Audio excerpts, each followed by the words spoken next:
Hyderabad Nampally station రోడ్డుకు సంబంధించినటువంటి గల్లీలో ఫర్నిచర్ షాప్లో ఇద్దరు చిన్నారులు అట్లాగే వాళ్ళని కాపాడడానికి వెళ్ళినటువంటి ముగ్గురు సజీవ దహనం కావడం జరిగింది.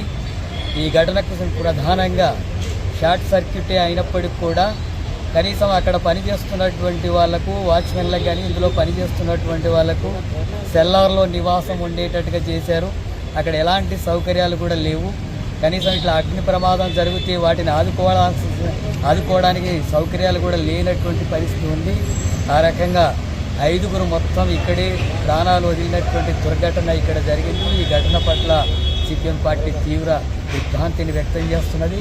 అట్లాగే ఈ యాజమాన్య నిర్లక్ష్యం వల్లనే ఈ 5గురు చనిపోవడానికి ప్రధానమైనటువంటి కారణం అయ్యింది. అందుకని చనిపోయినటువంటి కుటుంబాలకు ఒక్కొక్కరికి ₹1,00,00,000 చొప్పున యాజమాన్యం చెల్లించాలని చెప్పి సిపిఎం పార్టీగా డిమాండ్ చేస్తున్నాం.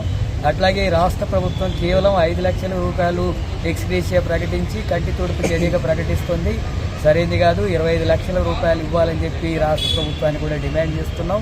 అలాగే ఇలాంటి ఘటనలు గతంలో జరిగినాయి. చార్మినార్ ప్రాంతంలో అనేకం జరుగుతూ ఉన్నాయి. అప్పుడప్పుడు స్పందించడం తప్ప వాటిని అరికట్టడానికి కావలసినటువంటి చర్యలు తీసుకోవడం లేదు. ఇంతటి దారుణమైనటువంటి ఘటన కారణమైనటువంటి యాజమాన్యాన్ని చట్టపరంగా అరెస్ట్ చేసి కఠినంగా శిక్షించి ఆ కుటుంబాలను కూడా ఆదుకోవాలి. ప్రభుత్వం కూడా ఆదుకోవాల్సిన భవిష్యత్తులో ఇలాంటి ఘటనలు జరగకుండా చర్యలు తీసుకోవాలని చెప్పి సిపిఎం పార్టీగా డిమాండ్ చేస్తాం.